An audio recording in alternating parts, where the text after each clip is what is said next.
regular basis, and actually it was just, asking people to come sit through these long meetings.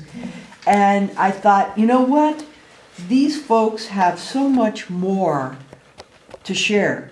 And we've got this problem with the community that people don't know who we are. And they need to be introduced to us personally and individually so that they're not afraid of people who have a diagnosis. And a diagnosis is not all we are, certainly, but for the purposes of getting treatment and for the treatment to get paid for what it does, that's where the diagnosis comes in. There's this unfortunate part of it.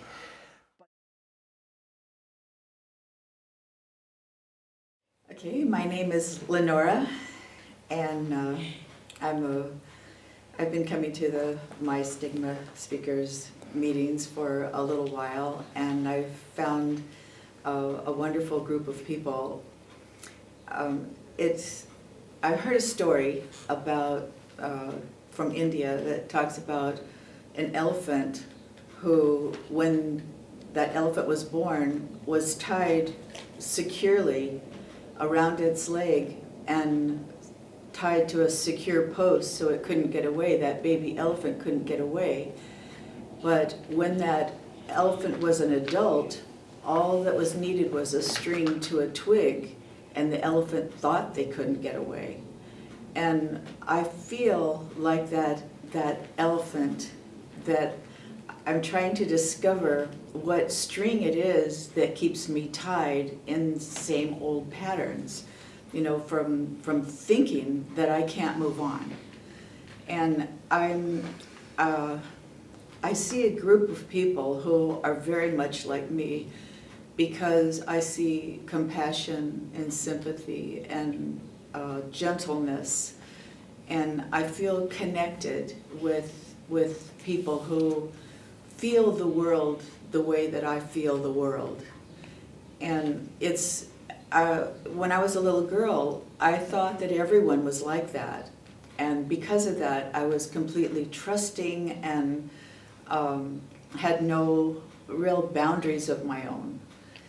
And this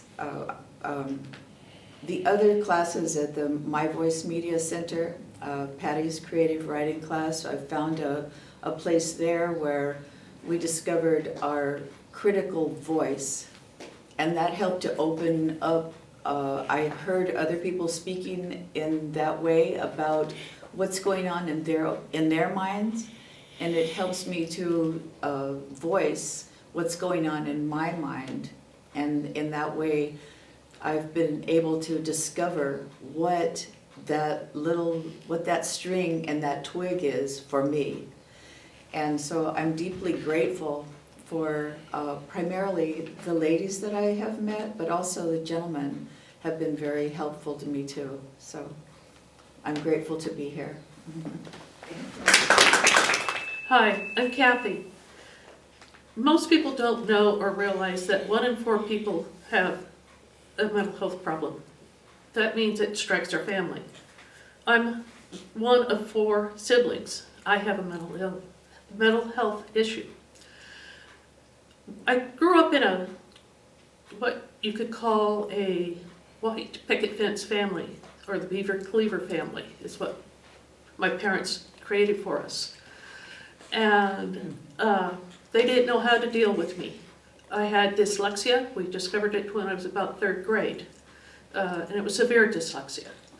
I can remember almost having panic attacks trying to do the math or to read. It was horrible for me.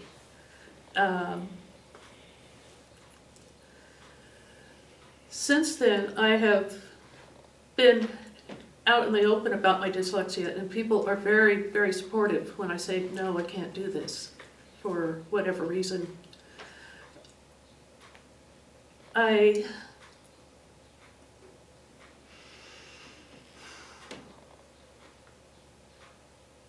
had to go back into mental health after being gone 5 years. This time I actually got a true diagnosis which was bipolar 2. I'm on medication. I'm doing much better, but I still have trouble with anxiety.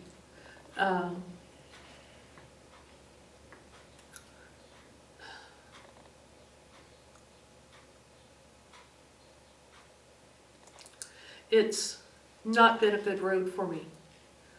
I lost my children at one point, and wasn't able to interact with them again until they were 18. That's what the judge said, and I was so sick that I didn't know how to fight it. I've been one of those who I more or less fake it when I get outside my home, but when I'm at home, I collapse totally. And it's a part of me that I don't like. But after I went back to mental health, it gave me hope, or a new hope, since I got a diagnosis. And things are better now, so thank you. Hi, my name is Susie, and I just want to say first off that, like a coin, there are two sides to every story and two sides to every person. Actually, to tell you the truth, people have many more sides than just two, but we have a difficult time understanding the many different sides of ourselves when we're put in a box or a container by traditions or whatever it is that we are influenced by when we're young, when we're children. Being that that I have two parents, just like everybody else in this world, I have two sides of me. I have a mother and I have a father.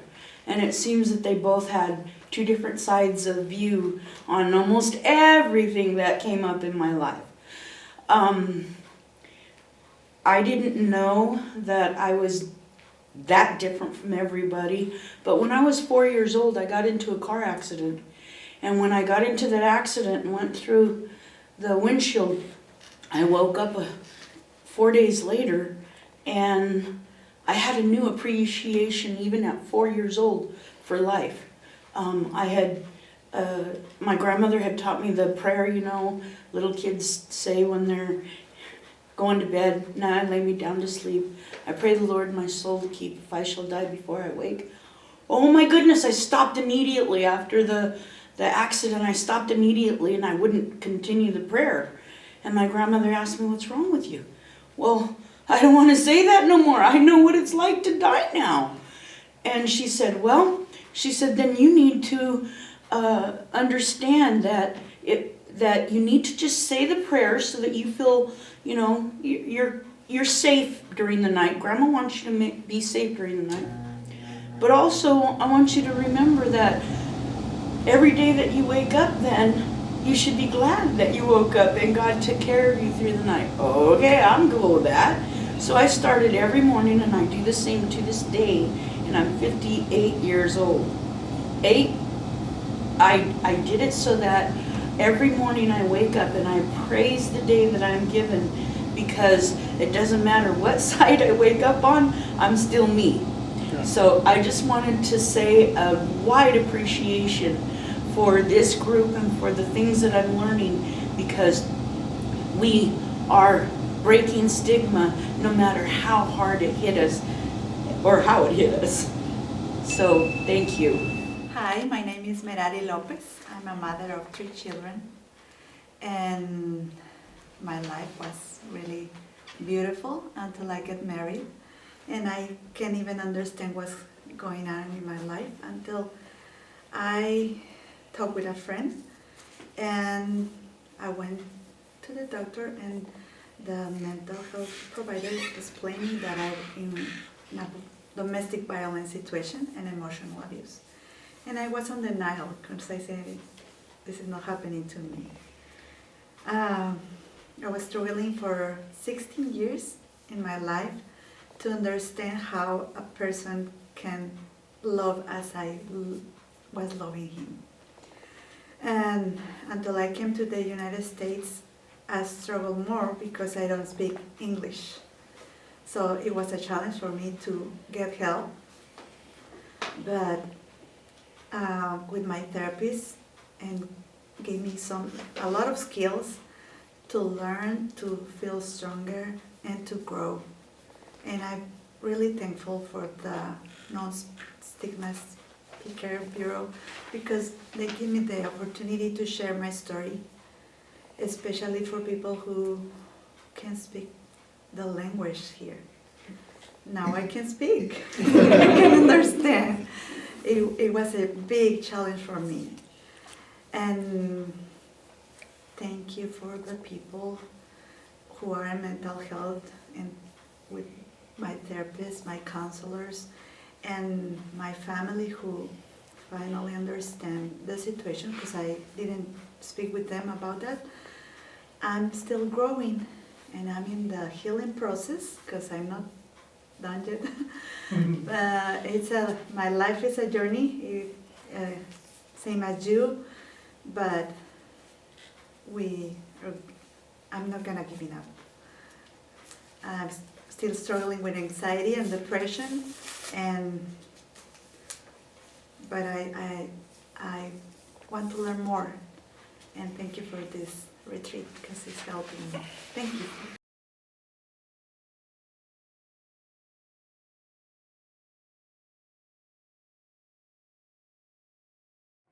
Thank you for helping us to express ourselves through paint. Thank you very much. And this is, we're talking about the house where my voice is heard.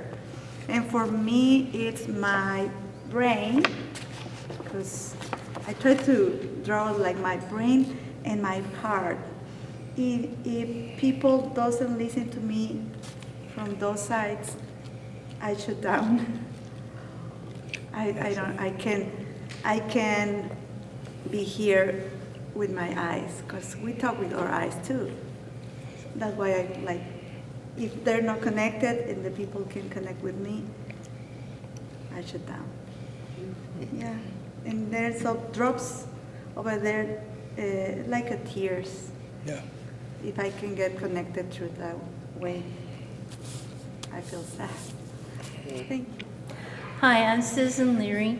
I draw a flower and a house on the flower pot because mine is like, my plants are like my children, and I like to do my communication, quietness outside, patting in the garden, and help me to relax instead of taking my frustration out on other people. So I draw a house, a flower, because a flower is like, to me, is like people. And the retreat helped me to communicate with other people and help me build my socialization skills with other people. Hi, I'm Kathy Sims, and this is my painting of anxiety. It's, I know that wasn't the assignment, but art is where my voice is heard. So this is my lady burning out of control. She's losing herself, but she's still standing upright. There will be, even though she's burned out, she's going to recover. It got me away from the things that are bothering me at home, and I can start fresh on those problems. I won't be this lady burning out of control. So the retreat was a refreshing of myself. I'm Susan DiNapoli, also known around my friends and close friends as Susie. Mine I did as a castle, and I made sure to put a heart on there and a star, because a star on the flag and a heart on the castle because it's a castle of love. I have some protections down there, but anyone is welcome as long as there's love that they want to participate in. I also tried to attempt a few clouds, but I got messed up. But my hearts are up in the clouds too, because up above or down below, it doesn't matter. Love resides everywhere. So that's what my painting was about. It's a safe zone for me to be in the house of love. So mine isn't just a house, because just like every man's house is his castle, my home is my castle too. So that's what that was about. And what I appreciate about the time here was seeing so many familiar faces that help remind me that I'm not alone in my journey. We walk alone in our footsteps, but we're never alone in our journey, because there's so many people that can relate to just about anything and everything that we go through. So I want to thank you all for participating, because it gives me the hope that we can help more people. Okay. I'm Lou Ann Baldwin, and I am in the process of transition. I'm going from coordinator to a participant, a member. And so, as you can see from my artwork, this is Loving My Voice in motion. There's a lot of activity, and I appreciated being able to just put whatever on it and not really try to organize it necessarily, just emote on paper. So that was really nice. It was fun. I enjoyed it. And I was telling Betty that I really would like to take time dedicated to doing stuff like this in my retirement. So today the retreat for me was a connection and a time for being nurtured, and for folks to help me to just recognize that there are some things that we don't have control over, and that's okay, that we just need to stay in the moment. So that was one real lesson that I took from today, and I'm so glad we got to do this. I really appreciate the county being such a generous sponsor of this, and that St. Anthony's is such a beautiful place to come to, and I think we must do more of this kind of activity. Thank you. And that's fun, I really. think it's quite creative. Yeah. So, what I realized when I was looking at the images that Betty gave us, there were different things that attracted my eye, so I just put them. I thought I saw a spider web, so I drew a spider web. And I know that I feel heard when I'm with people who accept the gift of confusion. That feels good to me. And that's what the web kind of made me feel. And then I have the stairs that my house that I feel comfortable in has stairs, which to me are part of the effort of my life, which is climbing up and down. And I like being with people who like to climb up and down. And my stairs go to the stars, so there is that feeling of wanting to reach for something. And then there's a door. The house I feel comfortable and feel heard in has a door, that it's easy getting in and easy getting out.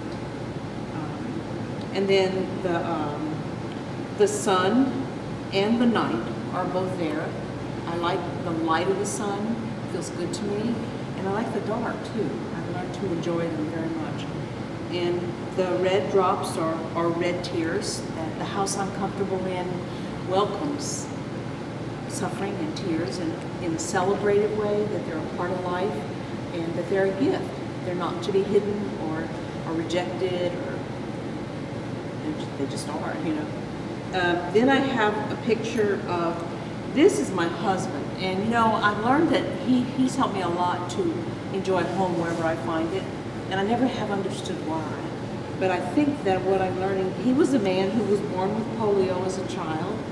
When he was 18, about 18 months, he contracted polio. Before they knew what it was, and there was no treatment. And he has a very vivid memory when he was 18 months of he was small to lie across his mother's lap on his stomach, and he remembers vividly the pain of the polio, of the acute infection, and her rubbing his back, and that was very comforting to him. So he had both of those in his life. And so I have a picture of him here with one leg is, paralyzed or weak. And that means something to me. That means something to me, that there's just something very valuable in having wounds, limitations, struggles. I like that in him, and I like that in life. This is a roach. I find roaches are pests, and I don't like them, but you know what? They're real. So I try to limit them. I try to have a little control over them, but I accept that I can't. So there are a lot of pests here, that give me a hard time, and I learned not to use roach spray. It's too deadly. So I just accept their presence and do the best I can to control the pests. What else do I have? The stairs, the spiderweb. Oh, a tree. I like a life that's growing tall. You see anything that I didn't explain? No, I think it's all there. Why are the stairs varying? There's black, then there's white, then there's black, then there's white. Because I like the presence in my home of opposites. I like the feeling that opposites are okay to be together. I think that's what, maybe that's the stereotypical one. I don't know. Okay, so the retreat helped me verbalize what makes me feel at home, and you guys make me feel at home. So thank you for having this event and having me here, and I'm really hoping we do it again, even if we have to find a way to pay for it ourselves. Thank you. I spent 2 years learning to build earth domes. And what I know about earth domes is that it attracts people who love the earth. And in that way, my voice can be heard because I'm speaking to people who share that love of the earth with me. And the other way my voice can be heard is because inside of an earth dome, it's like being inside of a drum. So when you sing, it just reverberates, and your voice can truly be heard within that drum. So and there's all these different colors here. These are the merging of two colors and the merging of all these other colors and the singing going on inside. So I had a lot of fun doing this assignment. And this retreat has just been a lot of fun for me because of the beautiful people that showed up here. Hi, my name is Michael, and this is my painting. As I was drawing, all day I was thinking about my dad. So this is my dad looking up from heaven, looking at taking care of me. So this is my house. This is basically like a blueprint. It's me and my crazy dog, and basically just do a blueprint of the house real quick. What I learned from today, the retreat, is how spiritual it is here. I mean, you feel very at peace. I love coming here and meeting the people and hearing their stories and helping out as much as I can help out as videotaping and what I enjoy doing. Thank you, Pet.